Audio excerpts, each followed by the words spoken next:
Ya vamos en la 9ª parte de la sabiduría de Dios. Entonces no voy a repasar todo lo que hemos visto, sino solo una breve referencia a lo que hemos visto en los últimos estudios y realmente el repaso ya va a estar centrado en lo que vimos en el último estudio. Espérame. Ok, ya decía yo. Hemos estado viendo acerca de la sabiduría de Dios. Vemos que la sabiduría de Dios es única, es incomparable con nadie más. Si hoy podemos conocer más a través de su palabra, es porque le ha placido revelarse a través de ella y nos da de conocer esa revelación, esa sabiduría que está detrás de todo lo que hemos visto, de todo este plan de redención. Vimos en el caso de Romanos cómo concluye Pablo justamente hablando acerca de el único y sabio Dios, o el único sabio Dios, como lo mencionan otras traducciones, y antes de ello refiere a toda la historia de la redención, como esa promesa que fue creada, que fue dada por Dios desde la caída, como promesa a pesar de la desobediencia de Adán y Eva, fue siendo armada en su sabiduría, fue decretada, mejor dicho, desde antes de la fundación del mundo, y nos refleja esa sabiduría, cómo Él se manifiesta a través de sus obras, a través de sus decretos, a través de todo lo que lleva a cabo, y concluyendo con la derrota final de Satanás. Vimos cómo todas las obras de Dios las lleva a cabo con sabiduría, con juicio, es decir, todo lo que hace lo hace sabiamente. Vimos que la palabra nos enseña que esa sabiduría es revelada a través de Cristo a la iglesia, y aún a través de la iglesia llega a las potestades, a los seres celestiales, y les es abierto ese conocimiento acerca de la sabiduría. Vimos cómo entonces a través de la iglesia, como lo dice Efesios, que se abre o se da a conocer esa multiforme sabiduría de Dios. Y esa multiforme sabiduría de Dios, repito las palabras de Ferguson, que me gusta mucho cómo lo dice. La sabiduría de Dios es como un arco iris, es simetría, belleza y variedad.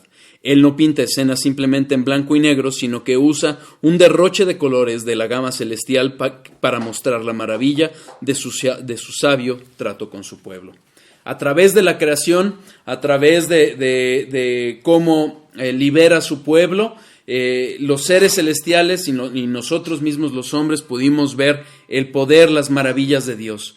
Pero es en la redención, cuando llega Cristo y nos devela todo ese plan divino, que la sabiduría divina es revelada. Y entonces es por eso que la palabra enseña en Efesios 3, versículo 10, que los seres celestiales conocen esa sabiduría.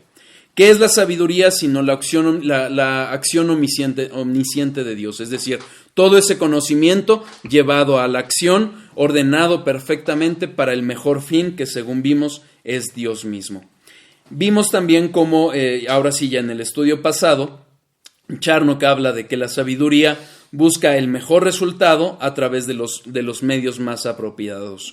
Él observa todas las cosas, todas las aristas que se pueden presentar y las ordena. En su eterno presente, Él ve todo como acontece y Él determina cómo ha de llevarse a cabo. Los mejores medios, las mejores oportunidades son llevadas a cabo y aprovechadas por Dios para llevar a cabo ese fin perfecto.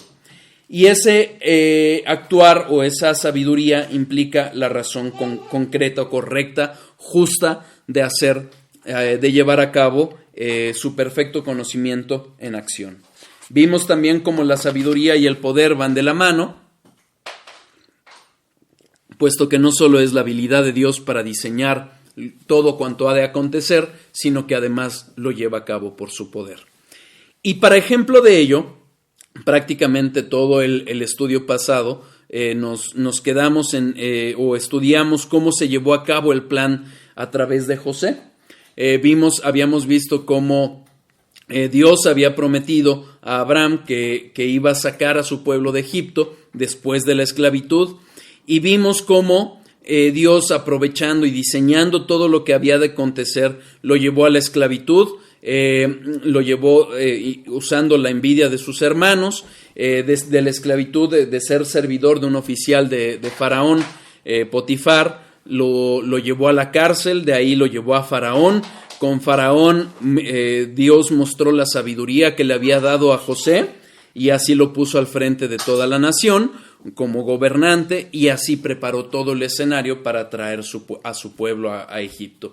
Un pueblo al que multiplicaría en Egipto y eventualmente lo sacaría con poder, con gloria, acabando con el más fuerte de todos de las naciones, de los imperios de ese momento, que sería Egipto 400 años después, y mostrando a su pueblo. Es decir, haciendo una nación de una persona, esa sabiduría nos muestra cómo iba a ser llevada a cabo.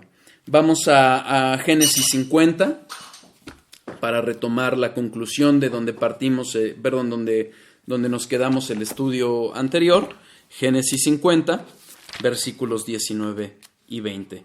Habíamos visto cómo los hermanos de José, ante la muerte de Jacob, el papá de José, temían que José tomara represalias. ¿Por qué? Porque finalmente habían usado esa envidia, ese odio que tenían hacia José para venderlo como esclavo y bueno, ellos temían que con el poder que ya tenía José acumulado, él tomara alguna venganza en contra de ellos.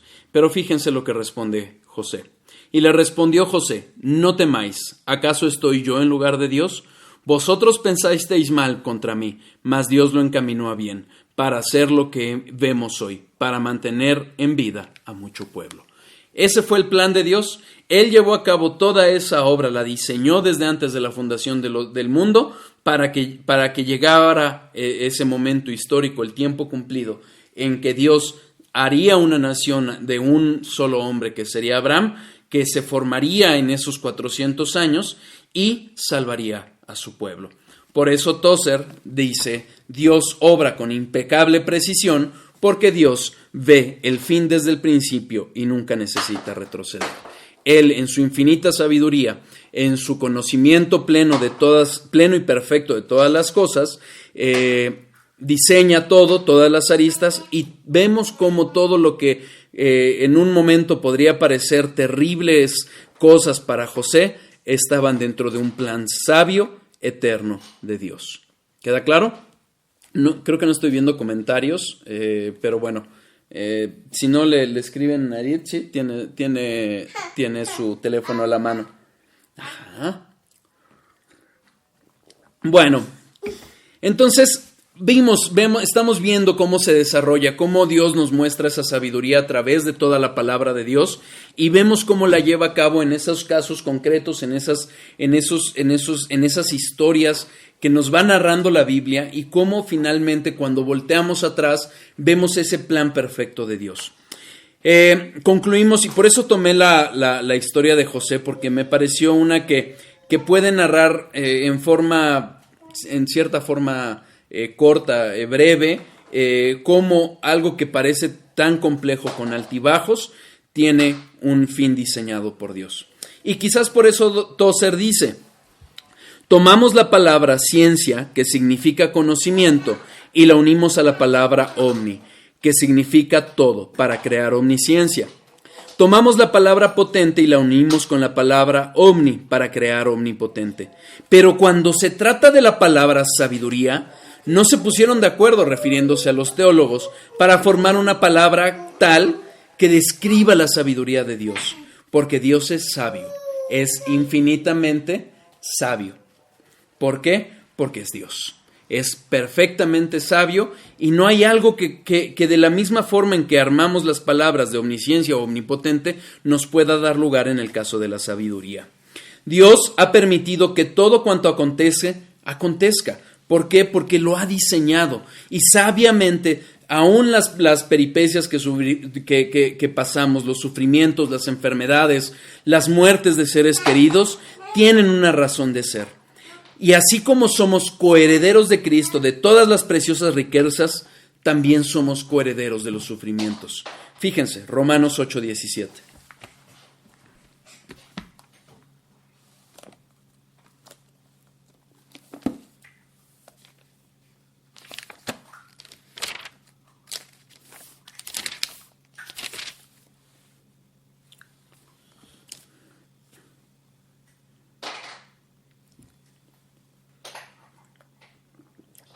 Versículo 16. El Espíritu mismo da testimonio a nuestro espíritu de que somos hijos de Dios, y si hijos, también herederos, herederos de Dios y coherederos con Cristo, si es que padecemos juntamente con Él, para que juntamente con Él seamos glorificados. Vamos a ver más adelante cómo una de las cosas que nos revela Dios a través de la palabra y a través de la venida y encarnación de Cristo es que una de las formas en que vamos, más bien uno de los caminos a la glorificación es el sufrimiento. No es algo ajeno a la realidad de los creyentes, de los verdaderos hijos de Dios. Alguna vez vi una frase que decía, cuidado porque donde no hay corrección, donde no hay disciplina de parte de Dios, lo que está viendo es juicio. Finalmente Dios usa ese sufrimiento dentro de su sabiduría eterna y perfecta para formarnos el carácter de Cristo. Entonces, pero todo lo ha diseñado Dios, nada se escapa de lo que Él sabe, de lo que Él ha diseñado, de lo que acontece en nuestros corazones, de lo que incluso terceros nos hace, incluso impíos. ¿Ok? Muchas veces no sabemos por qué o para qué estamos padeciendo alguna situación. Muchas veces quizás ni siquiera lo vamos a conocer en ningún momento. Pero lo que sí sabemos, lo que sí nos revela la palabra de Dios, es que Dios es sabio. Tengamos fe, porque tengamos fe en que Dios ha diseñado esa forma de acontecer en todo lo que vivimos, en todo eso que está tratando con nosotros, pero tengamos fe en que si Dios lo diseñó y si se está llevando a cabo, es porque no había una mejor forma o un mejor medio para pasar lo que tengamos que pasar. Habrá veces que veremos la misericordia de Dios y voltearemos y podremos ver por qué tuvimos que pasar por ciertas situaciones. Y finalmente lo que se devela es esa sabiduría de Dios que siempre tuvo el cuidado de cada uno de sus hijos para llevarlos a un buen término. Esto no es ajeno a la creación misma, fíjense. La creación gime, Romanos 8, del 18 al 22, donde estábamos. Yo no sé por qué le cerré. Romanos 8, del 18 al 22. Pues tengo por cierto que las aflicciones del tiempo presente no son comparables con la gloria venidera, que en nosotros ha de manifestarse, porque el anhelo ardiente de la creación es el guardar la manifestación de los hijos de Dios. Porque la creación fue sujeta a vanidad, no por su propia voluntad, sino por causa del que la sujetó en esperanza. Porque también la creación misma será libertada de la esclavitud de corrupción, a la libertad gloriosa de los hijos de Dios. Porque sabemos que toda la creación gime a una, y a una está con dolores de parto hasta ahora. Y no solo ella, sino que también nosotros mismos, que tenemos las primicias del Espíritu, nosotros también gemimos dentro de nosotros mismos, esperando la adopción, la redención de nuestro cuerpo. Entonces, todo lo que vivimos, todo lo que estamos viviendo, sin duda son sufrimientos, sin duda son aflicciones. Todavía, aún en los hijos de Dios, hay pecado en nosotros que Dios está purificando, que Dios está limpiando, y a través de ese fuego, de esas pruebas, aún de esa disciplina, lo lleva a cabo. Pero veámoslo a la luz de la creación. Toda la creación gime, toda la creación está padeciendo las consecuencias de la caída.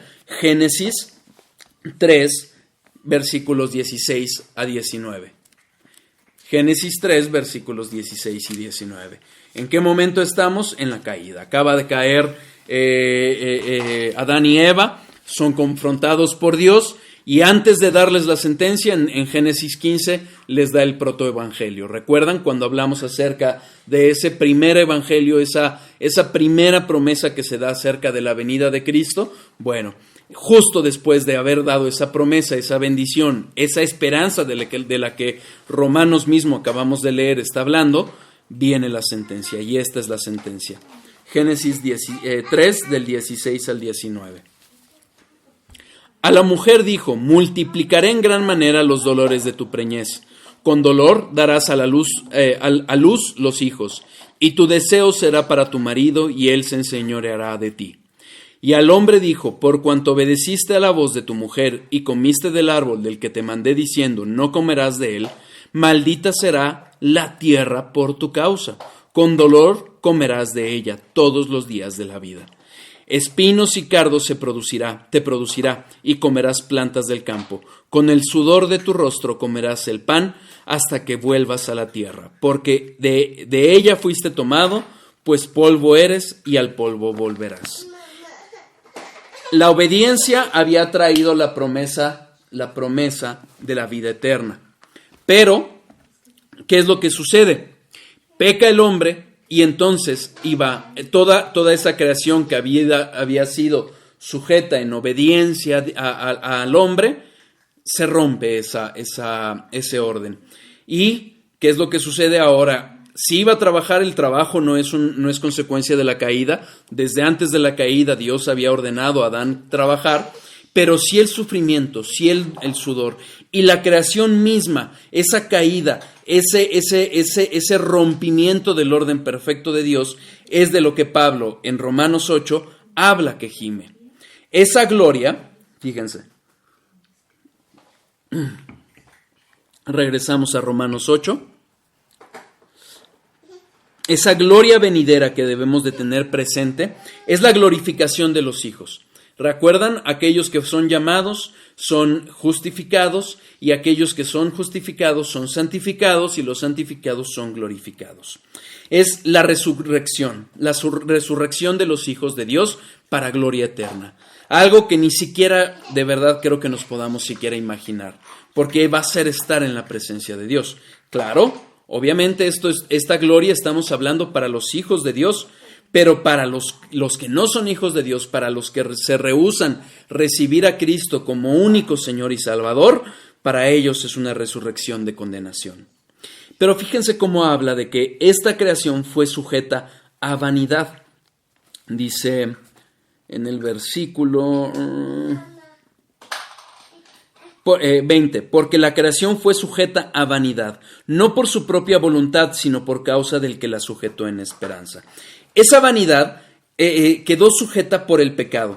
Toda la creación, todo lo que vemos, toda la distorsión que vemos, aún en seres inanimados, es la distorsión de lo que originalmente la creación iba a reflejar acerca de la gloria de Dios.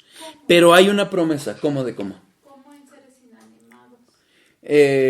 Por ejemplo, los terremotos, las lluvias, todo lo que acontece, todos los desastres son causa de ese pecado, porque Dios sujetó a esa vanidad, a la vanidad del pecado que causó la caída, causó todo ese desastre que hoy vivimos. ¿Sí? ¿Queda claro? Y será librada, es decir, va a llegar un punto que todo esto que vivimos, que sin duda ha sido diseñado por Dios en su infinita sabiduría, va a cesar. Apocalipsis 21, versículos 4 y 5. Apocalipsis 21, versículos 4 y 5. Enjugará Dios toda lágrima de los ojos de ellos, y ya no habrá muerte, ni habrá más llanto, ni clamor, ni dolor, porque las primeras cosas pasaron. Y el que estaba sentado en el trono dijo: He aquí, yo hago nuevas todas las cosas. Y me dijo: Escribe, porque estas palabras son fieles y son verdaderas. ¿Qué es lo que está sucediendo? Que Dios, en su infinita sabiduría nuevamente, ha decidido manifestar su gloria, la gloria de su justicia, de su misericordia, de su compasión, cosas que ni siquiera podríamos apreciar sin duda su sabiduría si no hubiera sido por causa de la caída. Y en su sabiduría también ha decretado que todo hubiera de acontecer, aún los sufrimientos, los padecimientos que hoy sufrimos, pero siempre con vistas de esa esperanza gloriosa del momento en que Cristo vuelva y restaure todo, esa nueva creación, esos nuevos cielos, esa nueva tierra, en la cual podremos vivir los hijos de Dios, adorando y bendiciendo en gozo eterno, inefable, a Dios. Todo ello, no obstante, antes de ello, que nos da esperanza, tiene un fin, tiene un propósito. Es decir, no es nada más aleatorio o nada más ser copartícipes de Cristo con sus sufrimientos, que ya de por sí es una bendición. tiene una finalidad todo lo que estamos viviendo. ¿Y cuál es esa finalidad? Lo que les decía, conformar nuestro carácter al carácter de Cristo. Romanos 8, donde estamos, versículos 28 a 30. Y sabemos que a los que aman a Dios, todas las cosas le ayudarán a bien. Esto es, a los que conforme a su propósito son llamados. Porque a los que antes conoció, también los predestinó para que fuesen hechos conformes a la imagen de su Hijo, para que Él sea el primogénito entre muchos hermanos. Y a los que predestinó, a estos también llamó. Y a los que llamó, a estos también justificó. Y a los que justificó, a estos también glorificó. El 29 nos da la respuesta, para que fuesen hechos conforme a la imagen de su Hijo. Pablo nos está hablando de esos sufrimientos, de esa caída, de cómo la creación gime, cómo hay una esperanza. Pero en el ínter, todo esto Dios lo está usando para conformarnos a la imagen de su Hijo Jesucristo. Es por fe, sin duda. Es por fe que podemos atender y conocer esta sabiduría de Dios. Pero esta misma fe, esa sabiduría que a veces nos cuesta trabajo entender por qué o cómo es que estamos padeciendo en ciertos momentos lo que estamos viviendo, es porque esa fe va a ser probada. Primera de Pedro 6, 9. Primera de Pedro 1, versículos 6 a 9. En lo cual vosotros os alegráis. Vamos a leer desde el 3. Bendito el Dios y Padre de nuestro Señor Jesucristo, que según su grande misericordia nos hizo renacer para una esperanza viva, por la resurrección de Jesucristo de los muertos, para una herencia incorruptible, incontaminada e inmarcesible, reservada en los cielos para vosotros, que sois guardados por el poder de Dios mediante la fe, para alcanzar la salvación que está preparada para ser manifestada en el tiempo postrero, en lo cual vosotros os alegráis, aunque ahora, por un poco de tiempo, si es necesario, tengáis que ser afligidos en diversas pruebas, para que sometida a prueba vuestra fe, mucho más preciosa que el oro, el cual, aunque perecedero se prueba con fuego, sea hallada en alabanza, gloria y honra cuando sea manifestado Jesucristo, a quien amáis sin haberle visto, a quien creyendo, aunque ahora no lo veáis, os alegráis con gozo inefable y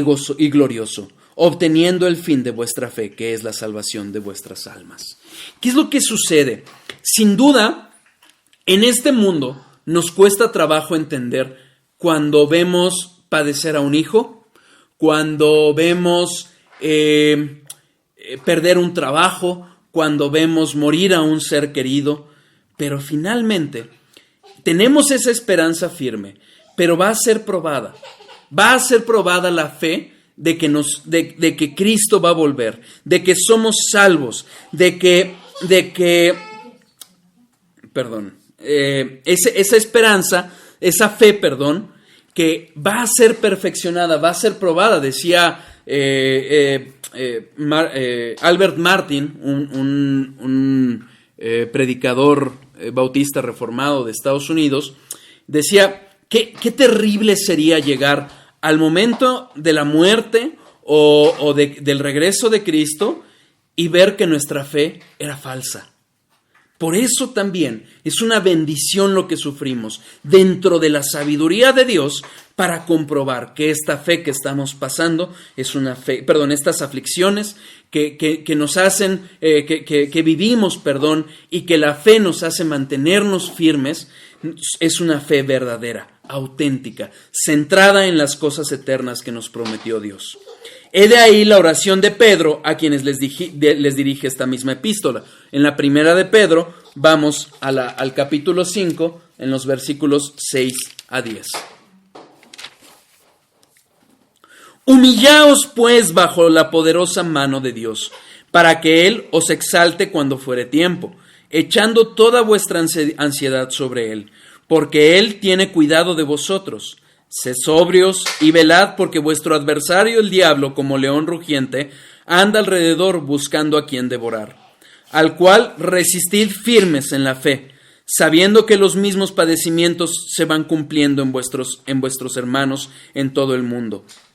Mas el Dios de toda gracia, que nos llamó a su gloria eterna en Jesucristo, después que hayáis padecido un poco de tiempo, Él mismo os perfeccione, afirme, fortalezca y establezca. Es sin duda un tiempo difícil, es un tiempo en que el mundo, aborreciendo a Dios, aborrece a los suyos. Por eso Cristo nos dice que no debe de sorprendernos que padezcamos, que el mundo nos aborrezca, porque el mundo aborreció también a Jesús. Entonces, lo que debemos de hacer, debemos descansar en que Dios está con esa sabiduría, está en pleno control, en plena soberanía de todo lo que estamos viviendo. ¿De acuerdo? Es Dios el que está en su sabiduría quien ha diseñado todas estas aflicciones, todos estos padecimientos que hacen que nuestra fe sea probada como el oro es probado bajo el fuego. Confiemos, tengamos fe de que esa sabiduría, si bien no ha sido revelada completamente, ha sido revelada en lo suficiente. No vamos a saber, no vamos a conocer necesariamente todo lo que estamos viviendo, por qué lo estamos viviendo o para qué lo estamos viviendo. Pero confiemos en que Dios es sabio y ha revelado lo que necesitamos saber. Deuteronomio 29:29. Deuteronomio 29:29.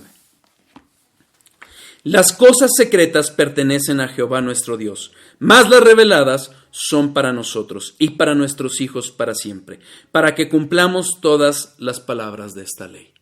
Dios no ha revelado todo toda su sabiduría. Primero no habría material suficiente en el mundo para grabar toda la sabiduría de Dios en papel. Pero tampoco habría siquiera mente que pudiera conocer esa sabiduría, mente finita como la nuestra. Pero ha revelado lo suficiente. Si padecemos, si hay aflicción, si hay sufrimiento, sepamos que el Dios sabio, el Dios todopoderoso, lo ha diseñado así con un propósito, el mejor propósito de Dios, de todos, porque esa es la característica de la fe. Como dice Tozer, el sabio plan de Dios se llevará a cabo. Pero Dios, en su sabiduría, ha permitido por un poco de tiempo esta ocupación foránea. Foránea se refiere a toda la maldad, todo lo que estamos viviendo, todo lo que está permitiendo que esté pasando. Él va a limpiar la casa por aquí y habrá paz, hasta lo último de la tierra. Entonces comprenderemos que Dios era sabio, pero tendremos que ser pacientes. La fe va a desarrollar, la prueba va a desarrollar paciencia, porque vamos a comprobar al final de los tiempos que Dios era sabio. Así como los ángeles que pudieron percibir el poder, aún el amor de Dios al crear todo, al perdonar, al ir perdonando y ir anunciando un plan divino. Esa profecía esas profecías acerca de la venida del Mesías, cuando llega, pueden percibir con gran asombro la sabiduría de Dios. Cuanto más nosotros, inferiores a esos seres, vamos a maravillarnos del otro lado de la eternidad. Así es que seamos pacientes. Como dice Mark Jones, hablando de lo que leíamos en Romanos 16:27, el único sabio Dios. Dice, Pablo lo llama el único sabio Dios. Él es perfectamente, universalmente, perpetuamente, incomprensiblemente e infaliblemente sabio. Romanos 11:33.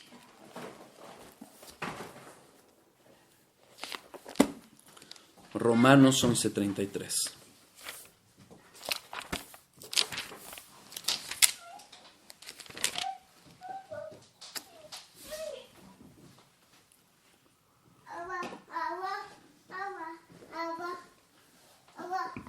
Vamos a leer del 25, que yo creo que nos va a dar un buen resumen de lo que estamos concluyendo en esta parte de acerca de la sabiduría.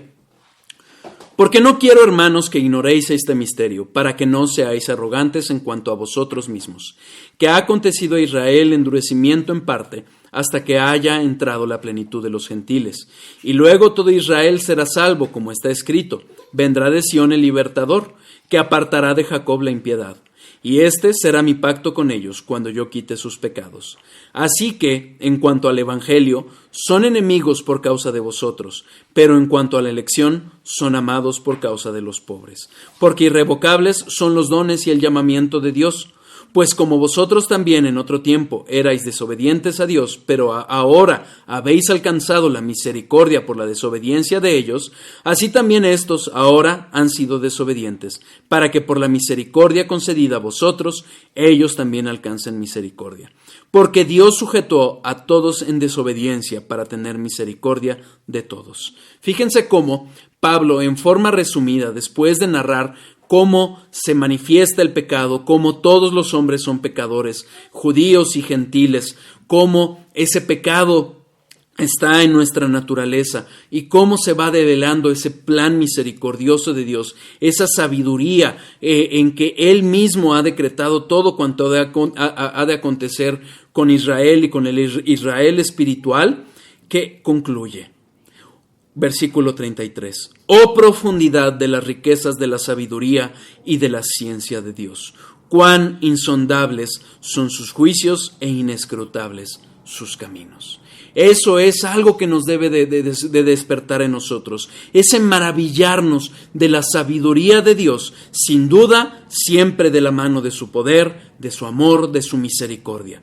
Pero la sabiduría debe de humillarnos y hacernos entender que todo lo que Él ha decretado, diseñado y cómo está aconteciendo es algo que está muy por encima de nosotros. No queda más que rendirnos por fe a esa sabiduría de Dios. ¿Queda claro? ¿Dudas? ¿Comentarios? ¿No? Sigamos entonces al siguiente punto. Hemos analizado esa sabiduría de Dios, hemos visto cómo se va manifestando y como lo hemos hecho con otros atributos, vamos a Cristo, es decir, a Dios encarnado para entender la sabiduría de Dios manifestada por Cristo. Vimos al empezar a hablar de este atributo acerca de la sabiduría de Dios, es decir, empezamos a ver cómo Dios es sabio, es infinitamente sabio. Partimos de la creación, del diseño de Dios en la creación, cómo muestra la sabiduría de Dios. Y hablamos y comenzamos a hablar de cómo está manifestada en la palabra. Y vimos que el Evangelio, todas las Escrituras, Dios revela su sabiduría. ¿Sí? Ahora, pero es a través de Cristo que todas sus misericordias llegan a nosotros. Es decir, todas las bendiciones, todos los beneficios que Cristo ganó con su obediencia llegan a los hijos de Dios. Somos partícipes de ellos. Es Cristo quien nos da la revelación y es también esa revelación la que nos da la sabiduría. Pero recapitulemos un poquito acerca de la sabiduría del hombre en contraste con la sabiduría de Dios y cómo tenemos acceso a ella. Primera de Corintios 1. ¿Ya hemos hablado de ello? Sí. Primera de Corintios 1. Versículos 18 a 31.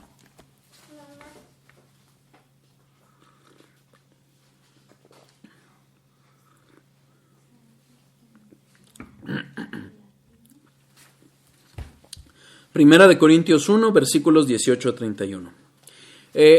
Realmente varios versículos ya los analizamos antes. Me voy a quedar en algunos, pero para darles contexto es por eso que leemos el pasaje completo. Porque la palabra de la cruz es locura a los que se pierden, pero a los que se salvan, esto es, a nosotros, es poder de Dios. Pues está escrito: destruiré la sabiduría de los sabios y desecharé el entendimiento de los entendidos. ¿Dónde está el sabio? ¿Dónde está el escriba? ¿Dónde está el disputador de este siglo? ¿No ha enloquecido Dios la sabiduría del mundo? Pues ya que en la sabiduría de Dios el mundo no conoció a Dios mediante la sabiduría, agradó a Dios salvar a los creyentes por la locura de la predicación, porque los judíos piden señales y los griegos buscan sabiduría, pero nosotros predicamos a Cristo crucificado, para los judíos ciertamente tropezadero y para los gentiles locura, mas para los llamados, así judíos como griegos, Cristo, poder de Dios y sabiduría de Dios. Porque lo insensato de Dios es más sabio que los hombres, y lo débil de Dios es más fuerte que los hombres. Pues mirad, hermanos, vuestra vocación, que no sois muchos sabios según la carne, ni muchos poderosos, ni muchos nobles, sino que lo necio del mundo escogió Dios, para avergonzar a los sabios, y lo débil del mundo escogió Dios, para avergonzar a lo fuerte. Y lo vil del mundo y lo menospreciado escogió Dios, y lo que no es para deshacer lo que es, a fin de que nadie se jacte en su presencia. Mas por él estáis vosotros en Cristo Jesús, el cual nos ha sido hecho por Dios sabiduría, justificación, santificación y redención, para que, como está escrito, el que se gloría, gloríese en el Señor. Amén. Un pasaje del que podemos sacar infinidad de enseñanzas, pero vamos a centrarnos, y si recuerdan, hablamos de él, hablamos para entender la sabiduría de Dios manifestada en las en las Escrituras, y cómo Pablo llega a la conclusión, a la doxología con la que termina Romanos. Justamente refiere a esa palabra de la crucifixión, a esa predicación que es locura para los que se pierden, pero poder de Dios para nosotros que nos salvamos, que somos, mejor dicho, salvados por Cristo. Pero vamos también vemos el contraste que hay entre la sabiduría de este mundo, que es humillada por la sabiduría de Dios, la sabiduría eterna, la sabiduría perfecta de Dios. Lo que a los hombres, como dice Pablo en cierta forma irónica, si queremos verlo así, lo insensato de Dios no es porque Dios llegue a tener insensatez, sino más bien lo que a los ojos de hombres, de seres creados finitos y torpes como somos, podemos ver como insensatez, pero al fin y al cabo es sabiduría. ¿Queda claro? Entonces, pero veamos algo que es impresionante. Alguna vez comía con un querido amigo y maestro de la universidad, de la escuela donde estudié, y me hablaba acerca de que sería conveniente hacer un acercamiento acerca de la sabiduría y de la justicia, desde un plano secular. Y algo que le decía pero ojo, la sabiduría es una persona, no es algo, no es conocimiento, es una persona. Versículo 24. Mas los llamados, así judíos como griegos, Cristo, poder de Dios y sabiduría de Dios. Como lo dice Mark Jones, el Hijo de Dios existe como la sabiduría personal de Dios. Ahorita quedémonos con esta idea, que la sabiduría es una persona, ¿ok? La sabiduría es una persona y esa persona es Cristo, es Dios. Dios mismo es la sabiduría.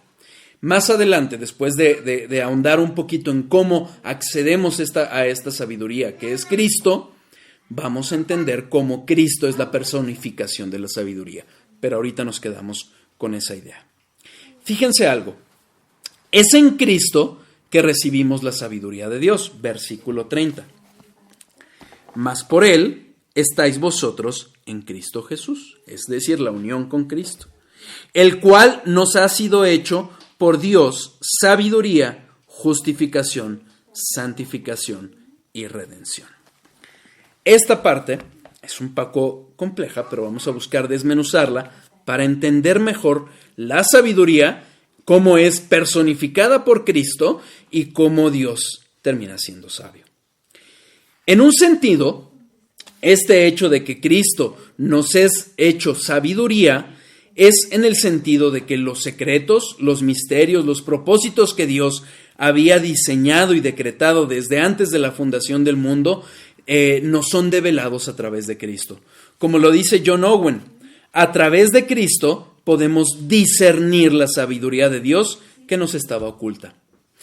Todo esto que antes no podíamos ver y que aún para los que no creen les está velado o les está parcialmente velado, Dios lo revela a través de Cristo. A diferencia de lo que aconteció con Moisés y los profetas, en que Dios les dejó ver algunas cosas acerca de su sabiduría y aún así quedaron maravillados, Cristo es Dios. Y Cristo, siendo Dios, posee en sí mismo todos los tesoros de la sabiduría, del conocimiento y de la verdad. Cristo no solo es la sabiduría, es la verdad misma. La verdad es una persona, es Cristo, como Él mismo lo dice en Juan 14:6. Yo soy el camino y la verdad y la vida, y nadie llega al Padre si no es a través de mí. Entonces, vemos que Cristo, siendo la sabiduría de Dios, siendo la revelación de todo aquello que estaba oculto en otros tiempos, es Él mismo la sabiduría y es a través de Él que conocemos esos secretos, esos misterios y esos propósitos. Sin duda, como lo leímos en Deuteronomio 29:29, aquellos que Dios nos ha revelado. No todo nos ha sido revelado. Pero fíjense, vamos otra vez al 30. Mas por Él estáis vosotros en Cristo Jesús, el cual nos ha sido hecho por Dios sabiduría. Nos ha sido hecho. Es decir, al encarnar Cristo, cumplir el plan de redención y por la obra de su Espíritu, estamos unidos a Cristo. Y como nos une a Cristo el Espíritu, es que nos comparte esas bendiciones. Compartimos todas las bendiciones de Cristo. Somos, como lo leímos al principio en Romanos, coherederos con Él. Y entre todas esas bendiciones, entre todos esos beneficios, la sabiduría de Dios. ¿Se acuerdan cuando en la última sesión de preguntas y respuestas les expliqué acerca de cómo tenemos la mente de Cristo? Pues Cristo nos comparte su sabiduría. Y toda la sabiduría es hallada en Cristo. Él en sí mismo, en esa unión que tenemos con Él, y solo a través de la fe, y solo a través de la obra del Espíritu, es que es nuestra sabiduría. Ojo, la sabiduría en términos bíblicos no es meramente conocimiento. Eso es más bien una idea más occidentalizada de la sabiduría. La sabiduría, en realidad, tiene que ver con la conducta, no solo con el conocer, sino con el vivir y obrar conforme a ese conocer. Es decir, ¿qué tanto lo que Dios nos está abriendo a las Escrituras lo estamos llevando a cabo en nuestras vidas? Y ojo, no como una visión legalista para ganarnos el favor de Dios, no, sino compartiendo la mente de Cristo, unidos con Cristo, si es que es así, estamos viviendo conforme a su sabiduría. ¿Recuerdan cuando hablamos acerca de Dios, de la sabiduría de Dios, que todo lo que Él obra, todo lo que Él lleva a cabo, es hecho con juicio, con sabiduría? Fíjense, vamos a recordar, dejen un papel aquí. Deuteronomio 32:4. Deuteronomio 32:4.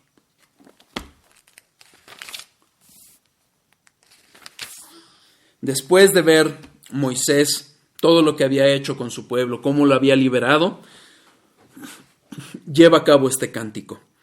Y lo leímos, y en su momento lo leímos desde el 1. Pero vamos a leer el 4. Él es la roca, cuya obra es perfecta, porque todos sus caminos son rectitud. Dios de verdad y sin ninguna iniquidad en él, es justo y recto. Fíjense cómo Moisés habla de la sabiduría de Dios, de esa perfección de Dios, de esa justicia sabia, eterna de Dios, a través de sus obras. Es decir, lo que lleva a cabo. No solo es omnisciente, no solo tiene un conocimiento perfecto, no solo ha diseñado esos fines perfectos, sino además lo ha llevado perfectamente a través de los mejores y más perfectos medios. ¿Sí? Esa sabiduría no se queda solo en el conocer, se lleva a cabo, se completa o involucra el llevar a cabo, la conducta. Como lo dice MacArthur, la idea hebrea de la sabiduría siempre estuvo dentro del contexto de la conducta. Si no se ponía en práctica el conocimiento de conformidad con la ley de Dios, era porque en realidad no se conocía. Una persona que peca constantemente, que lejos de buscar la unión con Cristo, el perdón y ese irse conformando a la imagen de Cristo, por mucho que conozca de la palabra, por mucho que la memorice, no puede considerarse sabio. Es sabio aquel que vive, que practica aquello que conoce rectamente conforme a la palabra de Dios. ¿Queda claro? Como lo dice la Biblia de la herencia reformada, sabiduría es habilidad y destreza. O como lo dice Vine, ser sabio se percibía como el dominio del arte de vivir de conformidad con las expectativas divinas. Dios nos llama a temer de Dios, pero el principio de la sabiduría es justamente ese temor. Ese temor de vivir rectamente conforme a las expectativas divinas. ¿Quién puede hacerlo? ¿Quién lo ha hecho? Nadie más que Cristo. Sin duda, la Biblia contiene sabiduría. Es a través de la Biblia que nosotros aprendemos a ser sabios y somos hechos sabios. Segunda de Timoteo, capítulo 3, versículos 15 a 17. Segunda de Timoteo, capítulo 3, versículos 15 a 17. Vamos a leer desde el 14. Esta es probablemente la última epístola que escribe Pablo y se le escribe fervientemente a su discípulo Timoteo. Pero persiste tú en lo que has aprendido y te persuadiste, sabiendo de quién has aprendido y que desde la niñez has sabido las sagradas escrituras, las cuales te pueden hacer sabio para la salvación por la fe que es en Cristo Jesús. Toda la escritura es inspirada por Dios y útil para enseñar, para redarguir, para corregir, para instruir en justicia, a fin de que el hombre de Dios sea perfecto, enteramente preparado para toda buena obra. Un análisis más detallado de estos versículos los vimos en el primer fundamento de Palabra, Verdad y Vida, que cuando analizamos la Biblia como la palabra de Dios. Para que puedan profundizar en ello y no nos detengamos tanto, los invito a repasarlos. Pero fíjense cómo lo que hace la palabra de Dios, entre otras cosas, es hacernos sabios y nos prepara para toda buena obra. ¿Por qué?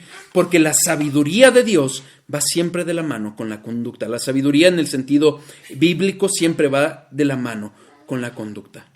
¿Qué tanto hemos aprendido los mandamientos? ¿Cuántos los llevamos a cabo? Si realmente los buscamos. O decimos soberbiamente este sí, este no. ¿Qué tanto realmente estamos viviendo sabiamente? Pero fíjense, es justamente en este contexto que podemos entender que Cristo no solo nos da conocimiento, es nuestra sabiduría. Vamos a regresar a 1 de Corintios 1, versículo 30. Mucha atención, porque esto es un poquito complejo, lo que vamos a ver. Mas por él estáis vosotros en Cristo Jesús, el cual nos ha sido hecho por Dios sabiduría, justificación, santificación y redención. Cuando lo leemos en la traducción de la Reina Valera, parecen 4 cosas que van de la mano, equiparadas o separadas aún, sí con Cristo, y las 4 diferentes nos las da. Pero vamos al texto griego. Fíjense, en esta traducción interlineal del mismo versículo podemos entender un poquito mejor lo que nos está diciendo Pablo. De él, pero vosotros sois en Cristo Jesús, el cual se hizo sabiduría para nosotros. Dios se encarnó, Cristo, la segunda persona, se encarnó y se hizo sabiduría.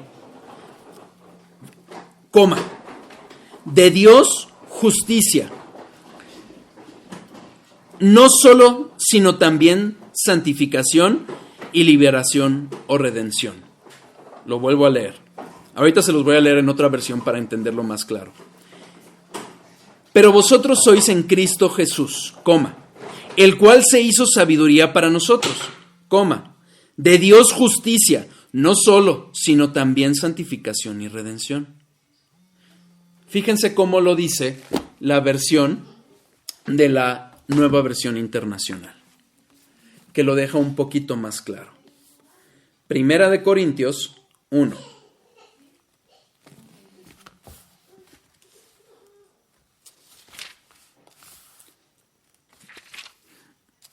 Versículo 30.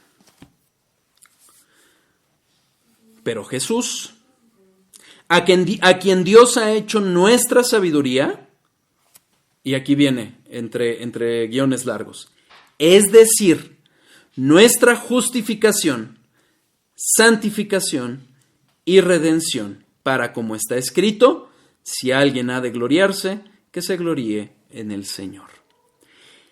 A través de haberse hecho Él nuestra sabiduría, es también que es nuestra justificación, nuestra santificación y nuestra redención. Les repito, cuando lo leemos en la Reina Valera, parece que habla de tres cosas que son independientes entre sí. Pero la realidad es que las últimas tres cosas, esto es, justificación, santificación y redención, están contenidas en la sabiduría. Es porque Cristo se hizo nuestra sabiduría que también somos justificados, santificados y redimidos. ¿Por qué? Porque la sabiduría va de la mano con la conducta. Cristo, cuando encarna bajo la ley y la cumple perfectamente. ¿Por qué?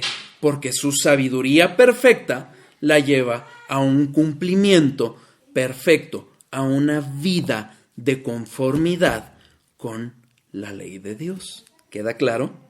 Como lo dice la Biblia de la Herencia Reformada. Todo lo que necesitamos para estar bien con Dios, justificación, el ser santos en esta vida, santificación, y ver nuestra salvación completa, redención, lo encontramos en Cristo. Cristo, siendo Dios mismo, la segunda persona de la Trinidad encarnada, la plenitud de la divinidad encarnada, sabiamente, perfectamente encarnado, ¿qué es lo que va a hacer?